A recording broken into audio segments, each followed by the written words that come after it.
Namaan asxaabtana naga daawanaysa YouTube channel Kooriya Catoshare anigu waxaan ahay walaalkiin Catoshare fadlan hadii aad ku cusubtahay channelkan riix gambaleelka subscribe sar like share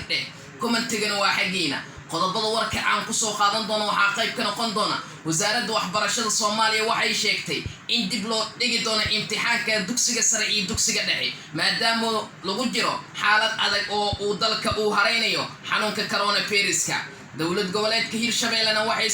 soo saareen bayaan ay kaga hortagayaan xanuunka coronavirus-ka madaxweyne Maxamed Cabdilaahi Maxamed Farmaajo waxa uu sheegay in heerkii ugu sareeyay uu marayo COVID-19 ama coronavirus-ka qodobada ciyaaraha waxa qayb ka ah Arsenal waxay fasaxaysaa Pierre-Emerick Aubameyang Philippe Coutinho wuxuu doonayaa in uu ka tago naadiga kooxda kubadda cagta ee Barca waxa aad u baadi goobaya kooxaha reer England Chelsea iyo Tottenham Arsenalna waxay u dhaqaaqi doontaa xidig u ciyaara kooxda Chelsea qodobadaas iyo qodobo kale oo xiiso badan ayaan idin haynaa waxa habada isku sii shareeraya xanuunka coronavirus-ka ee dalkeena Soomaaliya xil wasaaradda waxbarashada ee dalka Soomaaliya ay soo tabinaysa in uu sare u kacayo xanuunka COVID-19 ama coronavirus-ka waxa la sii gaaraya tiradii ugu badneed ee abid laga soo tabiyay dalkeena Soomaaliya iyada oo ay tirada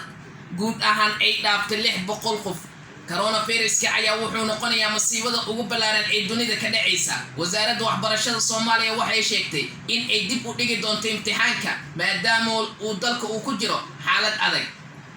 dhanka kale madaxweynaha dalka Kuuriyada Waqooyi Kim Jong-un waxa uu ku soo laabtay howladiisa shaqo xili madaxweyne Kim Jong-un oo xili badan ay aad u wada hadalhayeen wargeysada iyo wakaaladaha caalamka Kim Jong ayaa waxa la sheegay in uu ka dhuuntay xanuunka coronavirus-ka asaga oo muddo 20 maalmood jaan iyo cirib meel uu agta dhigay aan la arkin madaxweyne Kim Jong-un ayaa hadda ku soo laabtay xafiiskiisa shaqada dhanka kale madaxweyne Maxamed Cabdilaahi Maxamed Farmaajo waxa uu sheegay in coronavirus-ka uu heer sare u marayo oo dad aad u fara badan uu soo ridanayo bulshadana loogu baahan yahay in ay ka digtoonaadaan xanuunka coronavirus-ka wasaaradda dhalinyarada iyo ciyaaraha xildhibaanad Khadiija Maxamed Diiriye iyadana waxay sheegaysaa in bulshooyinka Soomaaliyeed loo baahan yahay in ay ka fiijignoodaan xanuunka coronavirus-ka maadaama dalka Soomaaliya uu xanuunkan uu ku soo badanayo iyadoo wasaaradda caafimaadkana ay soo tabinayso tiradii ugu badneed naadiga Arsenal waxay fasaxaysaa Pierre-Emerick Aubameyang waxa aad u baadi goobaya kooxaha Barca iyo Real Madrid maadaama xidigaas uu qandaraaskiisa uu dhacayo dhanka kale naadiga Arsenal ayaa u dhaqaaqi doonto laacibka u ciyaara kooxda Chelsea ee William kaas oo ay aad u baadi goowayso William wuxuu ka mid yahay xidigaha aadka ugu qaalisan kooxda kubadda cagta ee Chelsea laakiin qandaraaskiisa ayaa dhacayo ugu dambeyn